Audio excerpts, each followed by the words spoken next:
licenciada Karina Milei. Latinoamericanos, vamos en vivo. Habla el presidente Javier Milei en la Bolsa de Comercio de Rosario. Escuchemos. Las palabras del señor presidente de la Nación, doctor Javier Milei.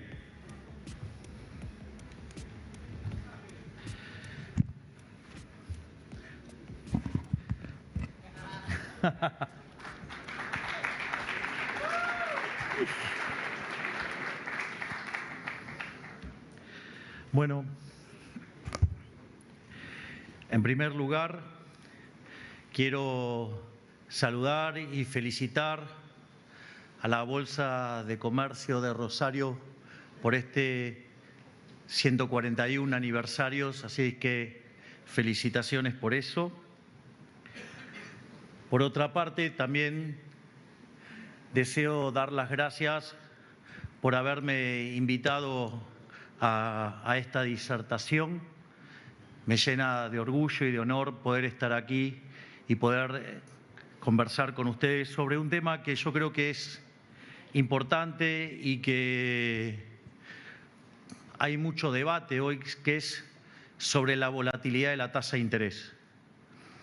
Por lo tanto, la idea que yo tengo hoy, obviamente que va a ser una charla acorde a este auditorio, que es un auditorio técnico, y voy a estar explicando cómo nosotros vemos el tema de la tasa de interés.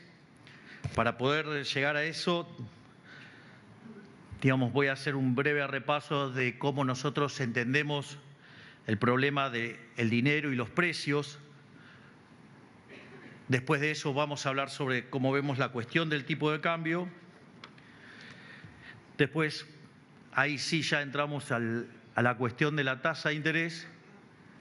Y la última parte de la presentación es la aplicación al caso argentino y de cómo nosotros estamos pensando los problemas monetarios, cómo estamos pensando el problema de la tasa de interés a la luz de un año electoral.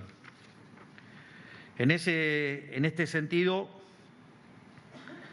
lo primero que nosotros vamos a señalar es que nuestro enfoque respecto a lo que tiene que ver con el dinero y los precios es un verdadero enfoque de equilibrio general. Hay algunos economistas que creen que poner un sistema de ecuaciones es un sistema de equilibrio general. No todos los sistemas de ecuaciones son modelos de equilibrio general. La diferencia fundamental del enfoque de equilibrio general es que uno trabaja con los microfundamentos. Y en ese sentido resulta de vital importancia entender el origen del dinero. Por lo tanto, lo primero que hay que entender es, cómo sería una economía sin dinero. Y eso también lo hemos estudiado fuertemente, que es lo que se conoce como la economía de intercambio puro o también economía de trueque. Ahora, el problema con una economía de trueque es que básicamente ustedes tienen dos grandes dificultades. Y esas dificultades son tan importantes que pueden llegar a terminar de eliminar los intercambios. Y eso genera una tremenda pérdida de bienestar. El primer problema que encuentra una economía de trueque o de intercambio puro es lo que se llama la doble coincidencia.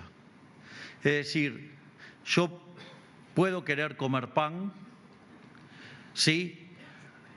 Y necesito que un paradero quiera una conferencia de economía.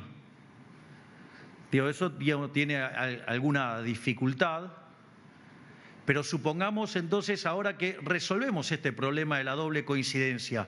Es decir, que yo quiero vender mi conferencia, que alguien la quiere comprar, o sea, yo quiero comprar pan y alguien quiere recibir a cambio una conferencia. Hay un problema de indivisibilidad. Es decir, quizás la cantidad de kilos de pan que representa, una conferencia no sería, básicamente viable. Hay un problema de indivisibilidad, porque la verdad que por un kilo de pan quizás le digo, viva la libertad, carajo. Pero, entonces, lo que quiero decir es que entonces aparece ese problema y la indivisibilidad. o que ustedes de repente se quieran comprar un auto. O sea, entonces, digamos, cuántas conferencias y entonces son todas transacciones que se pierden. Naturalmente, digo, el hombre no se puso a llorar porque la economía de trueque era bastante compleja, digamos, en esos términos. ¿Qué es lo que hizo? Buscó una forma de poder realizar los intercambios. O sea, básicamente así aparecieron todos los que eran los tipos de dinero mercancía. Es decir, recuerden, por ejemplo, el primer dinero que usó el ser humano fue el ganado. ¿Por qué? Porque, digamos, viajaba con el ganado el hombre nómade. Entonces usaba el ganado como moneda. Ahora, cuando el hombre, digamos, se volvió sedentario, empezó a usar otro tipo de bienes que tenían muchísimo más intercambio. Por ejemplo, uno de ellos fue el trigo. Y de repente no es porque quería trigo per se, sino que compraba trigo para con ese trigo poder comprar otras cosas. Es decir, aparece esta noción del bien de intercambio indirecto. Es decir, en este mismo sentido tenemos el caso de la sal. El caso de la sal es muy interesante porque fíjense que la tradición de no pasar el salero en la mano y que si se cae la sal es mala suerte, básicamente es porque cuando ustedes hacían esas transacciones, ¿sí? ¿Qué era lo que pasa? Si ustedes manipulaban el saco y se caía, tenían una pérdida de capital instantánea. Entonces, es como que, no sé, tenían una acción y les cayó 20%, o sea, en ese momento nada más. Entonces, claramente, si se les caía la sal, digamos, era mala suerte, y eso, digamos, de ahí viene esa tradición. O, por ejemplo, aquellos que tienen una edad, digamos, como la mía o un poco más, habrán visto películas de cárceles y el dinero que se usa en la cárcel son los cigarrillos. Es decir, son lo que se denomina entonces, como dije antes, bienes de intercambio indirecto. Es decir, son bienes que se usan para hacer intercambio, no porque ustedes lo quieran per se. Y eso, digo, tiene una consecuencia directa, y es que en el fondo la demanda de dinero es una demanda espejo de lo que ocurre en el mercado de bienes. Entonces, digo, por ejemplo, ustedes habrán visto en los libros de texto, ¿sí?, estas funciones de demanda de dinero, ¿no? Que depende positivamente del ingreso y negativamente de la tasa de interés.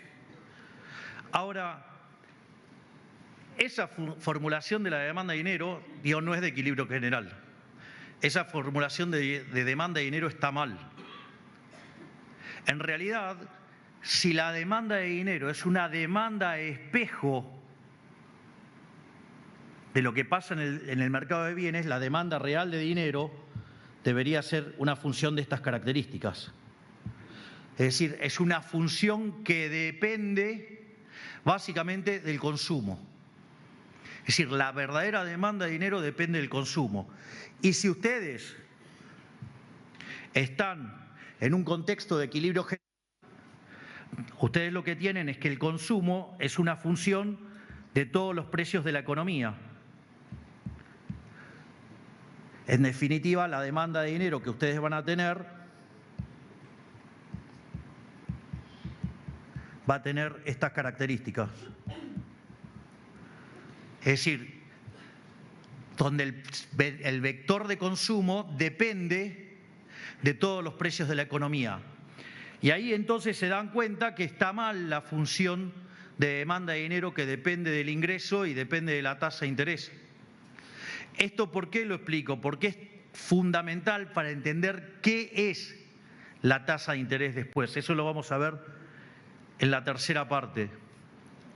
¿Por qué en un sistema de equilibrio general no metemos el ingreso en la función de demanda de dinero? Porque en un modelo de equilibrio general verdadero, el ingreso queda determinado por el equilibrio de precios y cantidades. Por lo tanto, poner el ingreso es una mala definición. Sería, digamos, como reduplicar el problema funcional, digamos, o sea, con que estén los precios le alcanza y sobra. Es decir, en el fondo, digamos, el ingreso de ustedes se va a derivar ¿de qué? De la venta de ocio más la participación que ustedes tengan en las empresas de la economía. Y en definitiva, digamos, lo que pasa en los beneficios de la empresa de la economía depende de los precios. En definitiva, va a depender de todos los precios. Y es más, y ya les voy adelantando también que en realidad también está mal poner la tasa de interés adentro de la función de demanda de dinero. Esto lo explico porque, digamos, hay algunas reflexiones sobre qué es la tasa de interés que son aberrantes y que están mal. Por ejemplo, decir que la tasa de interés es el precio del dinero. Si ustedes escuchan a un economista decir eso, les sugiero que lo inviten a irse, por decirlo de alguna manera, de manera elegante. ¿Por qué? Básicamente porque en realidad la tasa de interés no es que existe porque existe el dinero. La tasa de interés existe porque existe el tiempo. Ustedes podrían tener una economía de trueque que tenga tasa de interés, porque básicamente la tasa de interés tiene que ver con la relación de los precios presentes respecto de los precios futuros. Por lo tanto, la tasa de interés tiene que ver con la existencia del tiempo. Aquellos que estén acostumbrados a mirar modelos de características intertemporales, si ustedes, por ejemplo, miraran el modelo de Ramsey, el modelo de Ramsey tiene tasa de interés y, sin embargo, no tiene dinero. Entonces, ¿cómo es que aparece la tasa de interés? Bueno, eso lo voy a estar explicando con mayor detalle en la parte 3, pero es un adelanto que les doy. ¿Y qué es lo interesante de esto? Que si la demanda de dinero tiene la característica que hice recién, ¿sí? Y el consumo, en realidad, ¿de qué va a depender? Va a depender de las características estructurales de una economía, que son las preferencias. Las preferencias son un dato. Va a depender de la tecnología. Salvo que ustedes sepan cómo va a ser el progreso tecnológico, también es un dato. Si ustedes tienen las dotaciones, también son un dato. Y si asumen una economía de propiedad privada, los beneficios son todos capturados por el sector privado. Por lo tanto, todos estos elementos que están acá y que se llaman parámetros profundos, así los denominaba Robert Lucas Jr., básicamente, si estos parámetros son todos dados, quiere decir que, salvo que el sistema tenga alguna perturbación, este vector de consumo está dado. Y en realidad es una forma granítica, es decir que los teóricos cuantitativistas, cuando asumían que la demanda de dinero era una fracción constante del ingreso, no eran tontos, o sea, estaban viendo un problema que dependía de todos parámetros que eran exógenos. Y entonces, ¿a qué viene todo esto? Bueno, esto viene que en equilibrio la oferta real de dinero tiene que ser igual a la demanda de dinero, a la demanda real de dinero. ¿Y por qué es importante esto? Porque puedo despejar el nivel de precios, y el nivel de precios es el cociente entre la oferta de dinero y la demanda de dinero. De ahí la naturaleza monetaria de la inflación. Es decir, la inflación es siempre y en todo lugar un fenómeno monetario generado por un exceso de oferta, ya sea o porque sube M, o porque cae la demanda de dinero, o porque ocurren las dos cosas que hacen que el nivel de precios suba, es decir, que el poder adquisitivo de la moneda caiga. Entonces, en definitiva, eso es lo que explica la naturaleza monetaria de la inflación. Y eso, además, ¿por qué es interesante? ¿Por qué es importante? Porque cuando nosotros llegamos al gobierno, la tasa de inflación corría al 1,5 diario. Y hoy la inflación corre al 1,5 mensual. Si eso ustedes lo ponen en términos exponenciales, la tasa de inflación dejó de correr de niveles del 17.000% a niveles del 20%. Ahora se entiende por qué el señor Toto Caputo es el mejor ministro de Economía del mundo.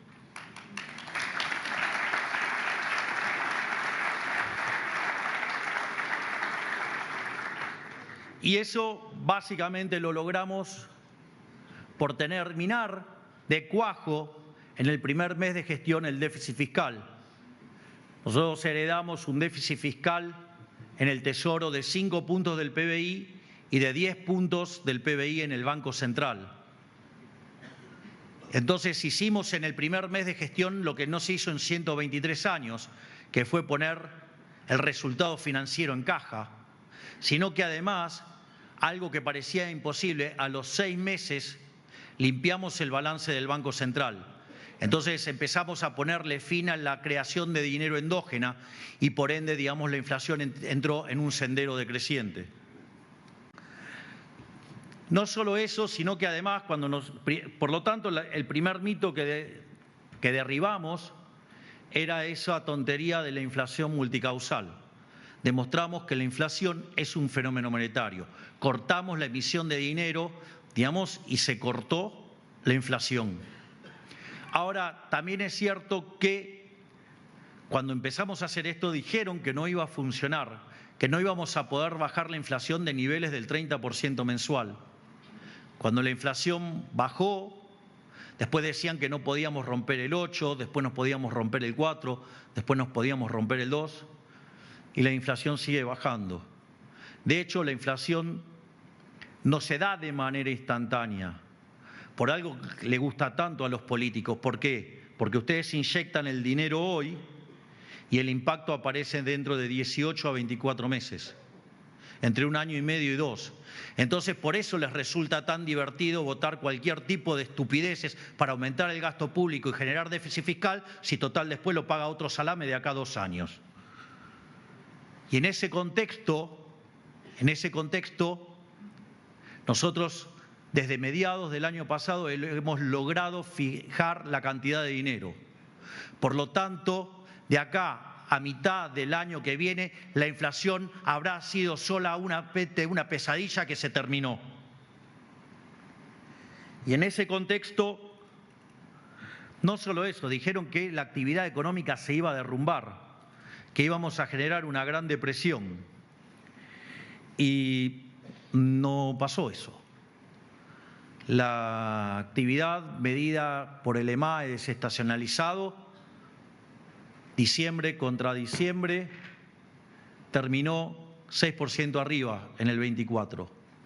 Es decir, la economía se contrajo durante el primer trimestre y a partir de abril empezó a expandirse. Con lo cual, digamos, ya llevamos 5 trimestres con la economía expandiéndose. Ya hemos llegado al nivel máximo que teníamos en el 2011 y además también estamos en el pico de consumo. Es decir, que todas esas cosas que dicen acerca de que la actividad no se recupera, de que el consumo, digamos, está deprimido, es mucho relato, porque los datos dicen otra cosa. Pero en el medio también pasaron cosas. Esa fuerte recuperación de la actividad y caída de la inflación hizo que desde el mes de abril del año pasado también han subido de manera continua los salarios reales. Y eso ha significado que los crueles liberales sacamos de la pobreza a 12 millones de personas. 6 millones de personas que no comían, hoy sí comen, y además sacamos también de la pobreza a 2,5 millones de chicos. Por lo tanto, claramente que las ideas de la libertad están funcionando. Pero no solo hemos logrado tirar todos esos mitos,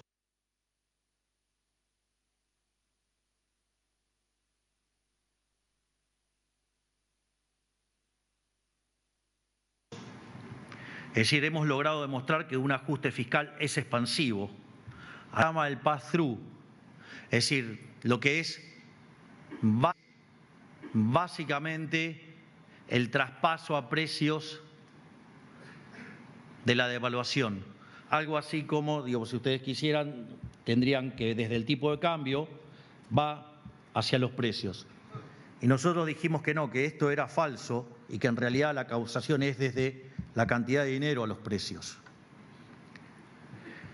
Lo que pasa es que la literatura, como consecuencia de lo que fue el keynesianismo, ignora algo que se llama efecto Hume-Cantillon. El efecto Hume-Cantillon lo que hace es describir la dinámica que van teniendo los precios.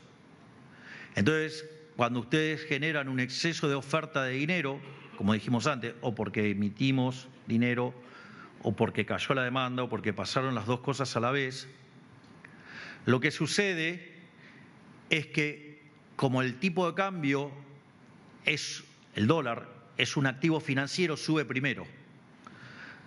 Atrás de la subida del dólar viene la subida de los transables, después vienen los mayoristas, después los minoristas y por último los salarios. Por eso también las devaluaciones son tan impopulares, porque básicamente implica una destrucción del salario real.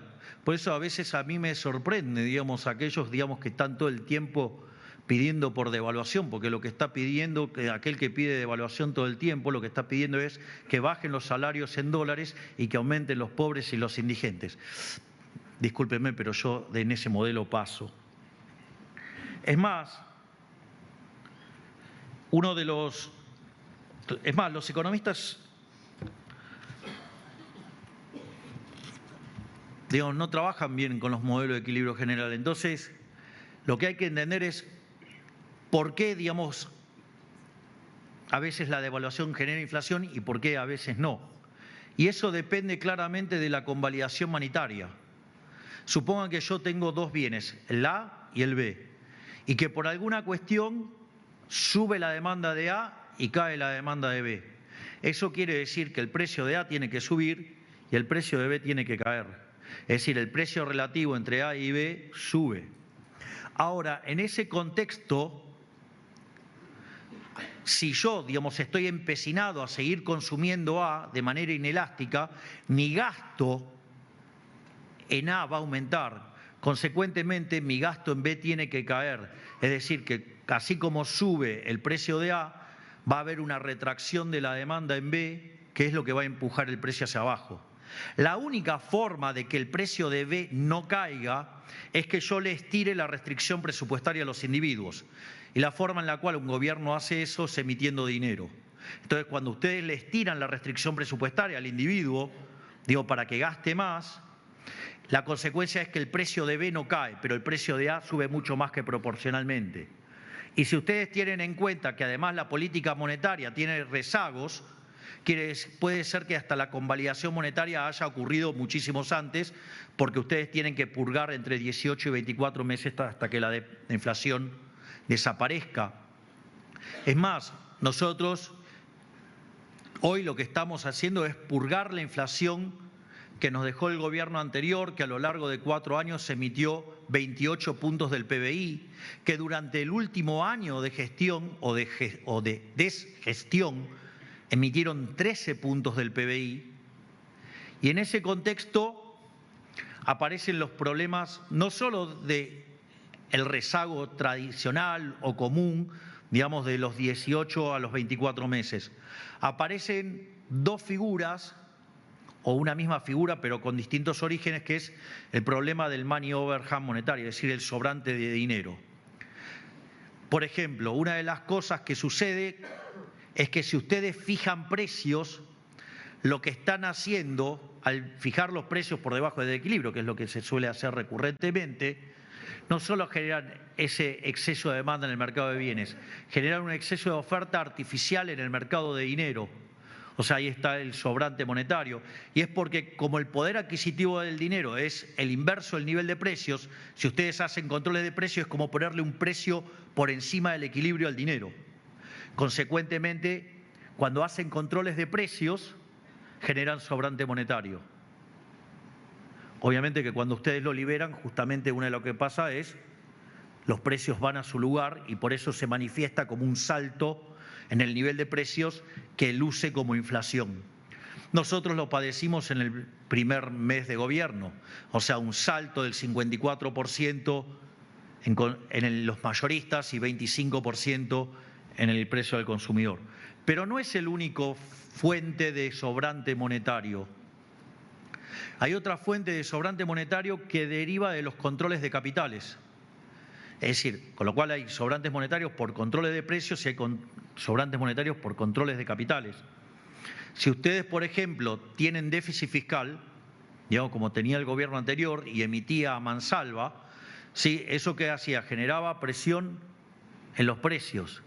Como, digamos, el gobierno anterior no quería reconocer eso, no solo hacía controles de precios, sino que además, cuando se le empezaba a escapar la demanda para el mercado de bienes transables, ¿sí? ¿Cuál era la consecuencia? La consecuencia es que empezábamos a deteriorar las cuentas del sector externo y al no tener financiamiento, digamos, eso se generaba un déficit de cuenta corriente. Y entonces se empezaban a perder dólares, ¿sí? Entonces, ¿qué hacía el gobierno anterior? Ponía controles de capitales, que es una forma de devaluar sin tocar el tipo de cambio, que es una salvajada yendo contra las cantidades. Obviamente que eso generaba un exceso, digamos, de oferta en el mercado de bonos. Eso hacía que el precio de los bonos caiga y por ende suba la tasa de interés y el riesgo país era enorme. El riesgo país estaba en torno a los 3.000 puntos básicos. Esa alta tasa de interés lo que generaba era un exceso de oferta en el mercado de bienes, por lo tanto la actividad estaba estancada desde el año 2011 en Argentina, con fluctuaciones acorde al ciclo político. No solo eso, que ese exceso de oferta en el mercado de bienes se traducía en un exceso de oferta en el mercado de trabajo, lo cual no solo hacía caer el salario real fuertemente, sino que además no se generaban puestos de trabajo y eso el gobierno anterior lo compensaba sumando empleados públicos y generando más déficit fiscal. Y digamos, llegamos a la locura de que 1/3 de los trabajadores formales eran pobres. Ese era el sistema que dejaron. Obviamente que todavía estamos purgando, digamos, todos esos desequilibrios monetarios que había dejado el kirchnerismo y que nosotros, al haber fijado la cantidad de dinero a mitad del año pasado, estimamos que a mitad del año que viene no va a haber más inflación. Es más, es muy interesante porque a mí me sorprende, que los economistas ni siquiera se den cuenta que el efecto Hume-Cantillon está en un modelo que suelen hablar mucho y que de hecho lo mencionan todo el tiempo, que es el modelo de overshooting de Dornbush, un paper que escribió allá por 1976. Y es más, era tan avanzado y tan revolucionario para la época que lo tuvo que publicar en un journal de tercera categoría, porque cuando los papers son muy novedosos no suelen entrar en los journals importantes. Y de hecho el overshooting explica una situación en la cual hay un salto exagerado en el tipo de cambio y después cae. O sea, básicamente ustedes lo que tienen es que generan el desequilibrio monetario, se le van al mercado de cambios y como no hay dólares suficientes, el tipo de cambio sube. Y ustedes tienen que devaluar más que proporcionalmente, porque como el mercado de bienes se ajusta lento, ustedes tienen que sobredevaluar para que caigan mucho las IMPO y para que suban las exportaciones y así equilibrar en el mercado financiero la generación que tienen que generar en el mercado de bienes. Es decir, el overshooting es consecuencia de que el mercado de dinero ajusta rápido y que el mercado de bienes se ajusta lento. Es decir, con lo cual se pasan hablando del overshooting y desconocen el efecto de Hume-Cantillon, que es lo que está detrás de eso. Afortunadamente pasaron algunas cosas interesantes en el medio, ¿no? Porque abrimos el cepo, primero que decían que no lo íbamos a abrir porque era un año electoral. Y la realidad es que nosotros no negociamos la libertad. Así que cuando estuvieron los dólares para abrir, nosotros no tenemos un criterio utilitarista, tenemos un criterio moral. Y en ese criterio no hay nada que justifique la esclavitud. Y por eso, a pesar de todos los pronósticos, lo abrimos el cepo en un año electoral. No solo eso. Cuando se anunciaron las bandas, todos dijeron que se iba a ir al techo de la banda, que se iba a romper la banda. Y en realidad, casi como si, digamos, las elasticidades fueran unitarias, el precio quedó en el medio. Entonces, la realidad, digamos, si ustedes quieren, tenían el mercado de divisas con estas características. Acá tenían el oficial, acá tenían el paralelo. Digo, ¿qué les hubiera dicho la teoría económica? Que se iban a ir por acá. ¿Y qué fue lo que pasó? Se fue por acá. O sea, obviamente otra vez volvió a ganar la buena teoría económica. Pero no solo eso. Recientemente tuvimos un movimiento en el tipo de cambio y tampoco hubo traspaso a precio. De hecho, la inflación núcleo además siguió cayendo. Es decir, no solo que la inflación núcleo, que ya acumula meses, viniendo abajo del 2%, aún a pesar del salto en el tipo de cambio, la inflación núcleo cayó. Es decir, con lo cual, ya, digamos, con el ministro Caputa nos hemos acostumbrado a que malinterpreten las cosas que hacemos, porque básicamente tendrían que estar reescribiendo todos los manuales, porque, digamos, todas las cosas que hemos pensado durante los últimos 90 años están todas mal, y nosotros estamos demostrando por qué. Y en ese contexto, el otro problema que hay es el de la tasa de interés. La tasa de interés, en realidad, el problema con la mala interpretación de la tasa de interés tiene origen en un libro que se publicó en 1936, de un señor que se llamaba John Maynard Keynes, que escribió un libro que se llamaba Teoría General de la Ocupación, el Interés y el Dinero. Y básicamente es un modelo que, a diferencia de la tradición vixeliana, que era lo que predominaba el pensamiento económico en la década del 20, digamos, y que era de característica intertemporal, Keynes decidió hacer un trabajo que rompía toda la intertemporalidad del modelo.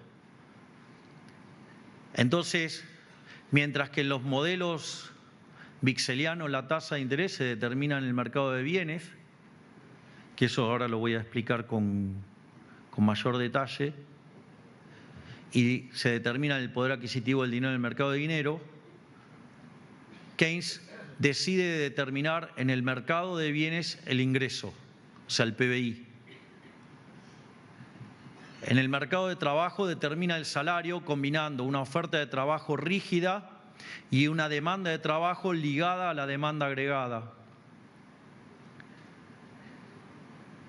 Y en el mercado de dinero determina la tasa de interés, en lugar de determinar el poder adquisitivo del dinero. Por lo tanto, termina generando un monstruo, digamos, para determinar el nivel de precios, en total contradicción a lo que venía trabajando la teoría económica desde 1871, a partir de la obra de Menger, pero también en paralelo de Gibbons y Walras, de la teoría subjetiva del valor. Keynes vuelve a la teoría objetiva del valor y dice que los precios son un markup sobre los costos.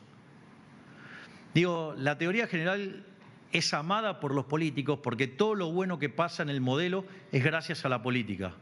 Y todas las cosas malas tienen a quien echarle la culpa. Por eso es tan popular el keynesianismo entre los políticos. Ahora, nosotros hace muchísimo tiempo que hacemos keynesianismo y por eso de ser uno de los países más ricos del mundo, nosotros cuando llegamos estábamos al borde del colapso y combinábamos los desequilibrios de las 3 peores crisis de la historia de la Argentina. Porque combinábamos el desequilibrio monetario previo al Rodrigazo, un balance del Banco Central peor que el que tenía la hiper de Alfonsín en la previa, y condiciones sociales que eran peores a la del 2001. Es decir, que eran la suma de todos los males. O sea que a nosotros no nos fue bien, digamos, con el keynesianismo. La realidad es que a nadie le va bien. Al keynesianismo solamente es útil para los políticos populistas, demagogos, gastadores maníacos y demás, pero no para la gente. Entonces la clave es volver al tema de qué es la tasa de interés. Y la tasa de interés es el precio relativo de los bienes presentes respecto de los bienes futuros. O sea, a ustedes no les da lo mismo consumir hoy que consumir mañana. decir, claramente, digamos, el mañana es incierto, no saben lo que va a pasar, o sea, consecuentemente, si le dan a elegir, ustedes van a preferir consumir hoy a consumir mañana. Y esa relación entre el precio presente y el precio futuro es la tasa de interés. Entonces, ustedes habrán visto que regularmente uno dice, cuando sube la tasa de interés, el ahorro aumenta. Y eso tiene sentido, porque si ustedes tienen bienes presentes y bienes futuros, si el precio de los bienes presentes sube, es decir, que la tasa de interés sube, ustedes sustituyen los bienes presentes por los bienes futuros. Por lo tanto, a mayor tasa de interés, mayor consumo futuro, es decir, mayor ahorro. De ahí la relación funcional entre el ahorro y la tasa de interés. Ahora, supongamos el caso de una empresa. Una empresa puede vender en el presente o puede vender en el futuro. Si uno cree que los bienes futuros van a ser más caros, ¿qué es lo que hacen? Es decir, una situación donde baja la tasa de interés. Van a pasar la producción de hoy al futuro. Es decir, conforme baje la tasa de interés, la inversión va a aumentar. Y esa interacción entre ahorro e inversión es lo que determina la tasa de interés. Y la tasa de interés no es ni más ni menos que los precios presentes respecto a los bienes futuros. Entonces, ¿por qué cuento todo esto? Digo, hoy me agarró el ataque de dar clase de economía vixeliana. No. Esto es muy importante. Lo voy a poner así para que sea más fácil.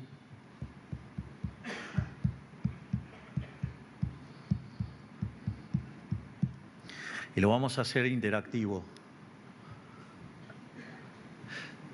Supongan que yo tengo una economía de 2 periodos. Y tengo el precio de hoy y el precio de mañana. Les hago una pregunta. Si mañana nos encontráramos frente al fin del mundo, o sea, nos encontramos en una situación del fin del mundo, o sea, mañana desaparece el mundo, ¿ustedes mandarían consumo del presente al futuro? Digo, ¿no están convencidos? Quiero escucharlos convencidos.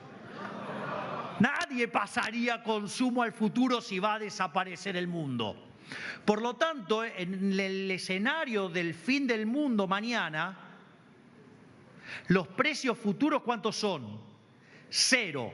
Consecuentemente, la tasa de interés, ¿cuánto es? Infinito. Digamos, este vuela y este tiende a 0. ¿Ok? Por lo tanto, la tasa de interés tiende a infinito. ¿Ok? Bueno, ahora les voy a contar el caso de un país de América del Sur, bien al sur, que se llama Argentina, y que tiene 2 tipos de políticos. Tienen los que abrazan las ideas de la libertad y gente razonable, y del otro lado tiene a los orcos, o sea, los cuca. Es decir, donde, por ejemplo, explícitamente un diputado kirchnerista dice, ¿cuál es mi programa de gobierno? Mi programa de gobierno es romper todo lo que hizo este gobierno. O tienen un candidato en la provincia de Buenos Aires que dice que a cada quien según su necesidad y de cada quien según su posibilidad. Es decir, está recitando a Marx, no sé si se dan cuenta. Y la verdad que el socialismo, digamos, en su versión pura fue siempre un fracaso en lo económico, en lo social, en lo cultural, y además asesinó a 150 millones de seres humanos. Con lo cual, ese modelo, al menos a mí no me gusta. Por lo tanto, si ustedes se encuentran que enfrente están los sodomitas del capital, los que abiertamente vienen a decir que van a romper los derechos de propiedad y por ende van a destruir el capital, ¿cuánto creen que vale la tasa de interés ahí? Es decir, obviamente es como el escenario del fin del mundo. La consecuencia natural, entonces, cuando ustedes se encuentran frente a un escenario electoral como el que viene en octubre, y también le diría en lo que es el 7 de septiembre, está claro que la tasa de interés se le tiene que ir a las nubes. ¿Por qué? Porque están del otro lado los sodomitas del capital, están los orcas, están los cucas. Y esa es la realidad. Y por eso sube la tasa de interés. Es decir, como muy bien le puso el doctor Sturzenegger, el riesgo cuca, sí, es el riesgo cuca. Entonces, en ese sentido, tenemos que comprender qué tenemos de cara al futuro a la luz del año electoral. Y esto es interesante, porque los cuca en la elección que van a hacer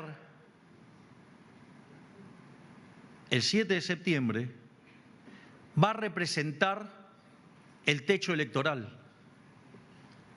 ¿Por qué? Primero porque votan con una boleta distinta, porque además tiran todo el aparato para hacer fraude, ya sea voto cadena, urna embarazada o directamente pagar punteros para que se compren colegios y quedarse con todos los votos. Además, el fraude moral que implica poner candidatos testimoniales, que además tienen la caradurez de admitir que van a ser testimoniales.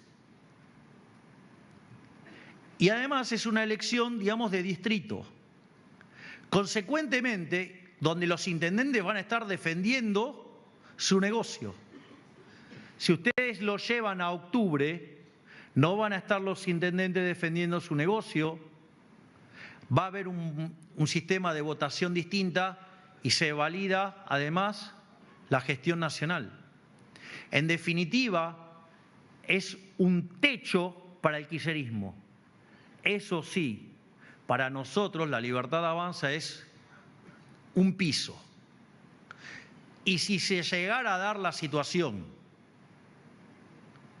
que el 7 de septiembre hacemos una elección pareja o le ganamos por un voto, va a implicar ponerle el último clavo al cajón del kirchnerismo. Dicho esto, solo resta ahora ver un esquema teórico para entender qué es lo que ha estado pasando en el mercado monetario en el último tiempo. Lo primero que quiero hacer es una pequeña digresión sobre el tipo de cambio para que el gráfico que voy a hacer se entienda mejor. Básicamente, nosotros, si pensáramos en términos de teoría cuantitativa, tendríamos esta situación, ¿no? Digamos que la demanda de dinero es una fracción del PBI y eso implicaría que el nivel de precios es la cantidad de dinero dividido la demanda de dinero. Y esto también podría ser válido en el mundo. ¿Ok? Dicho esto, el tipo de cambio va a venir de la relación entre los precios, o sea, donde los precios locales son el tipo de cambio por el precio internacional. O dicho de otra manera, el tipo de cambio es el nivel de precio local sobre el precio internacional. Y yo con esto ahora lo que puedo hacer es reemplazar. Entonces, esto va a quedar determinado por lo que se llaman las condiciones monetarias, o lo que es lo mismo, Ahora, si yo asumo que el precio internacional es 1, lo que voy a tener es que el tipo de cambio entonces va a ser igual al precio local y va a venir determinado de esta manera, que es la oferta de dinero respecto de la demanda de dinero, que es parecido a lo que vimos al inicio y es fundamental ahora para entender cómo nosotros pensamos la política monetaria. Entonces ahora me voy a tomar...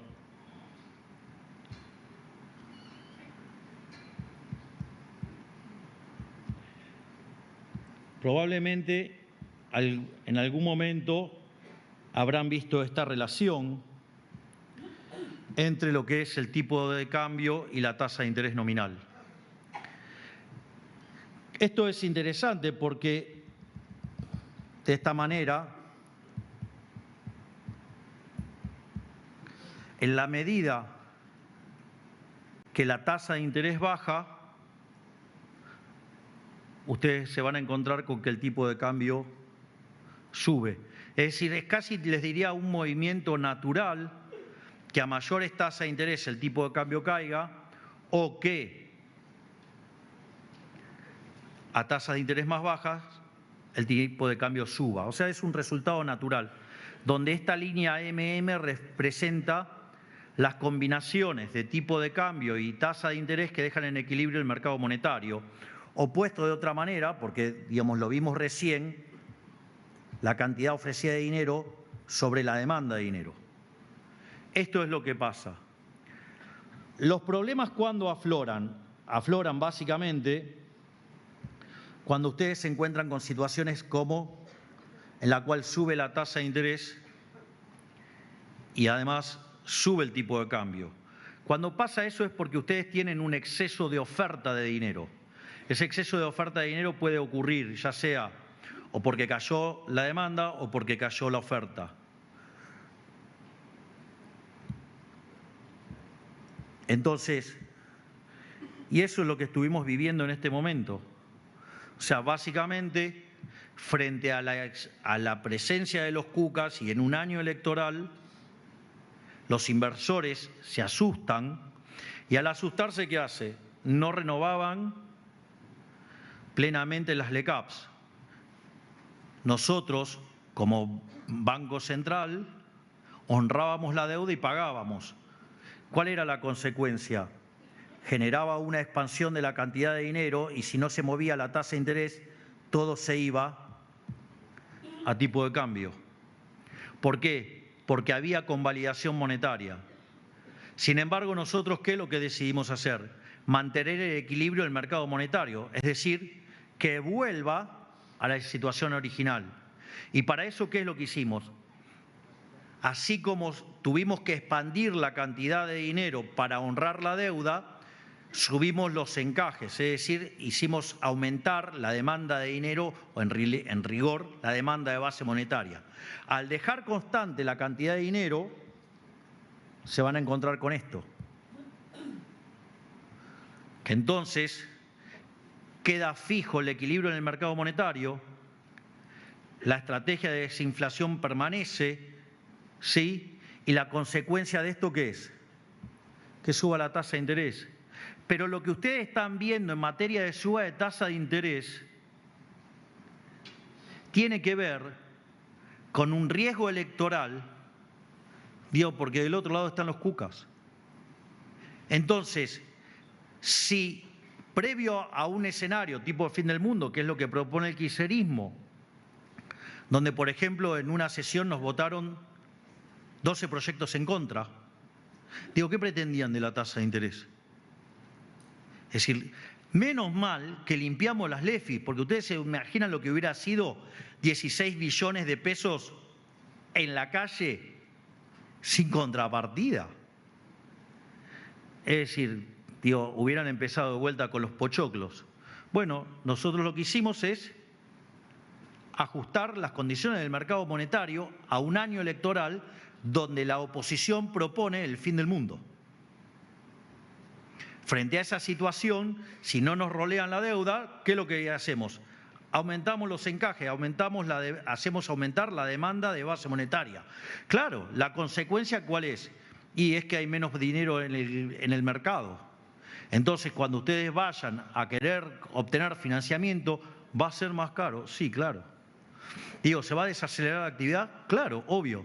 Porque en el caso alternativo, no solo que van a las tasas de interés se les va a ir a la nube porque, digamos, el salto del tipo de cambio, digamos, va a tener consolidación monetaria y las tasas de interés nominales se van a ir a la estratosfera, sino que además van a romper también el equilibrio monetario, digamos, van a romper el tipo de cambio, van a romper la inflación, y si nosotros hacemos eso, digamos, vamos a traer los cuca de vuelta. Digo, y si hay algo que nosotros tenemos claro es que kirchnerismo nunca más.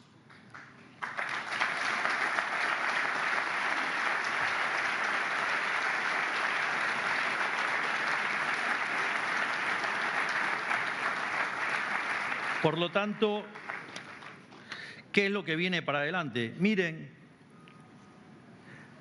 nosotros, a diferencia de la política tradicional, hemos decidido romper también esa hipótesis del ciclo político de la política económica. O sea, nosotros hemos decidido entrar al año electoral con mayor ortodoxia fiscal, con mayor ortodoxia monetaria, porque es lo que verdaderamente ha probado, que corre al Estado del medio, que deja al sector privado expresarse y eso, digamos, redunda en beneficios. Obviamente que en el medio de la coyuntura electoral, digamos, teniendo a los cuca enfrente, y sí, la tasa de interés va a ser más alta.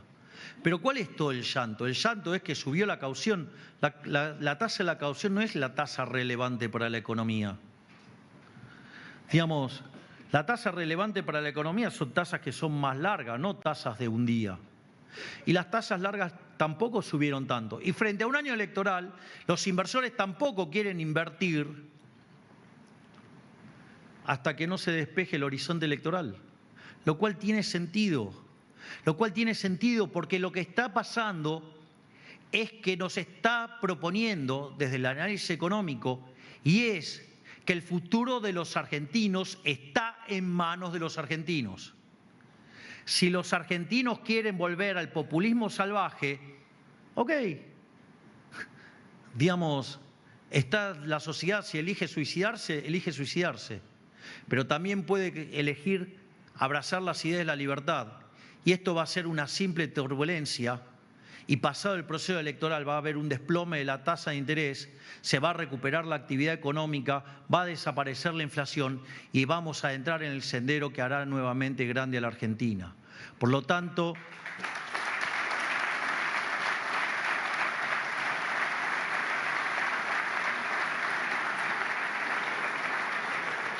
yo creo que es un mensaje esperanzador y es que hoy está en nuestras manos el futuro, es decir, los argentinos de bien le van a ganar a los degenerados, a los sodomitas del capital, y octubre va a ser el puntapié del inicio del siglo dorado de la Argentina.